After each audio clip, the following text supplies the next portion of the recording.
La semaine dernière, je vous parlais de Kevin Jousset, et bien aujourd'hui, focus sur un autre combattant un peu passé sous les radars du grand public. À 28 ans, Oumar Sy va enfin faire ses débuts à l'UFC dans la catégorie Light Heavyweight contre Antonio Trocoli. Alors oui, Oumar Sy n'est peut-être pas le nom le plus connu du roster, la faute à une communication discrète. D'ailleurs, c'est le seul combattant à ne pas disposer de photos sur Google pour la carte de samedi, mais les fans du sport le connaissent déjà bien. Invaincu, passé par l'Octagone, Ares, le KSW, le natif du 92 a toutes les qualités nécessaires pour réussir à l'UFC et peut-être même plus. Aujourd'hui dans Focus, zoom sur Oumar Sy, peut-être la nouvelle sensation française à l'UFC. Oumar Sy ? Who the fuck is that guy?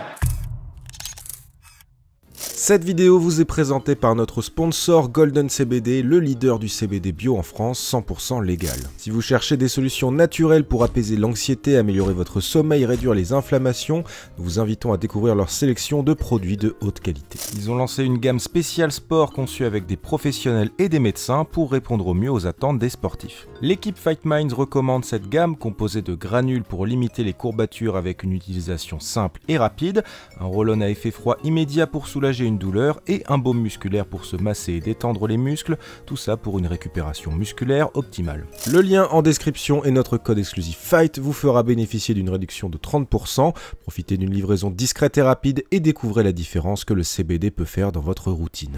Je le disais donc, l'histoire d'Oumar Sy commence dans le 92 et ses débuts dans le sport se font dans le football. Sur le terrain, Oumar est milieu défensif, pas très adroit ni technique, il apporte quand même une bonne dose de physique à son équipe grâce à son 1m93. Pas vraiment passionné par le ballon rond, Oumar laisse tomber pour se concentrer sur la musculation avant de passer la porte d'une salle à Clichy où il découvre les sports de combat. Ses parents ne sont pas pour, il leur cachera la vérité jusqu'à son 5e combat chez les pros. Grand, athlétique, Oumar se fait rapidement remarquer et passe directement chez les pros sans passer par la case amateur. Contrairement à d'autres combattants, les débuts d'Oumar sont rapides et impressionnants, surtout quand on sait qu'il s'entraîne un peu en dilettante à l'époque. Pour son premier combat pro, Oumar Sy contacte le pionnier Mathieu Nicourt qui lui trouve une place au Eagles FC en Suisse. Oumar prend la voiture avec son coach qui n'a pas le permis, résultat, le français se retrouve à devoir conduire jusque sur les lieux de l'événement et en pleine diète. Malgré ces conditions amateurs et sans véritable préparation, Oumar termine son adversaire Amar Nabil dans le premier round. A partir de là, tout s'enchaîne pour le combattant. Un autre KO dans le premier round au 100% fight, une soumission là aussi dans le premier round au GMC, puis une autre dans le deuxième à l'Octagone. À cette époque, Oumar rejoint également la Bulgarian Top Team de Guillaume Pelletier, aux côtés d'Amin Ayoub, Morgan Charrière et de Benoît Saint-Denis. Son record de 4 victoires pour 4 finishes, ainsi que le réseau de la BTT, lui ouvre alors les portes du KSW, organisation polonaise que le français Saladin Parnasse terrorise depuis maintenant plusieurs années. Vous l'avez peut-être compris, Oumar Sy est un talentueux, ne disposant toujours pas de réelle structure pour s'entraîner et continuant en parallèle son activité de taxi-moto. Dans la cage cependant, Oumar est un phénomène.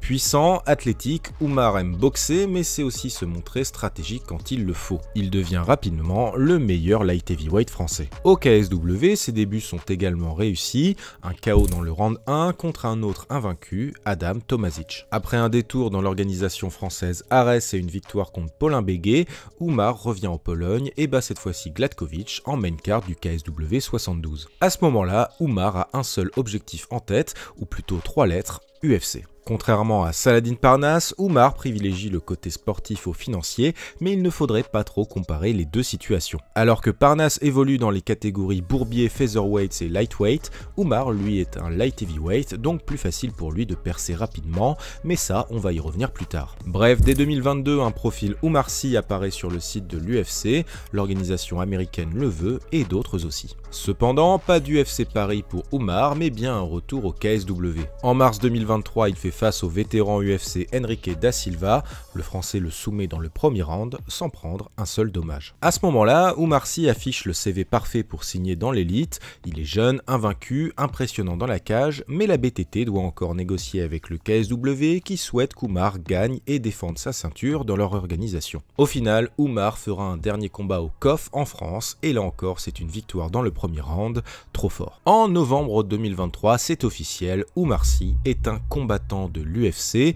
La ceinture du KSW ne l'a jamais intéressé, c'était selon lui un tremplin pour rejoindre l'élite. Une opération retarde ses débuts dans l'organisation américaine, mais qu'importe, il vient de réaliser la première étape de son ascension. Alors oui, vous l'avez peut-être compris, les observateurs placent beaucoup d'espoir en Oumar et le voient rejoindre rapidement le top 15 de sa division. Pourquoi ? Eh bien parce qu'Oumar est fort, très fort, qu'il charbonne dans l'ombre pour progresser, mais aussi parce qu'il est un light heavyweight. Alors fut un temps, la catégorie des 93 kg, c'était LA catégorie, mais depuis le départ de Jon Jones, c'est un peu le bordel. Avec ses champions éphémères et pas très convaincants, la catégorie peut dire merci à Alex Pereira qui redynamise fortement le tout depuis sa victoire contre Jiří Procházka en novembre 2023. Comme chez les lourds, pas beaucoup de combattants de 93 kg dans le roster, moins de 40 chez les light heavyweight, dérisoire quand on compare aux légers. Mais si vous me suivez sur Twitter, vous savez que j'ai un petit nom et une passion pour cette catégorie que je surnomme la Goggleweight. Alors rassurez-vous, je n'insulte pas l'intelligence des combattants, mais plutôt leur choix dans la cage.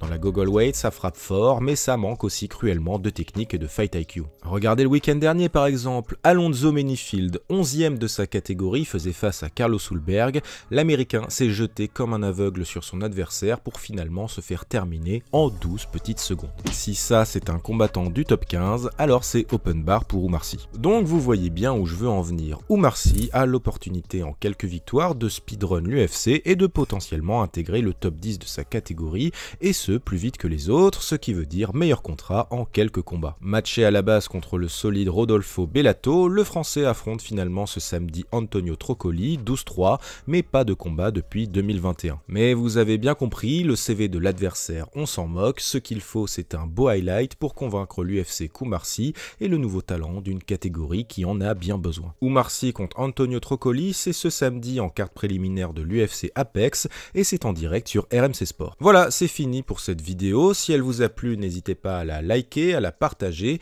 et à surtout vous abonner à Fight Minds pour plus de contenu sur le MMA. Quant à moi, je vous dis à la semaine prochaine avec un format un peu différent cette fois, donc j'espère qu'il vous plaira. Ouais, par contre, je suis content de moi, hein. J'ai fait aucune blague sur Oumar Sy, Omar Sy. Je suis vraiment intouchable au micro. Hein. Ah, et merde.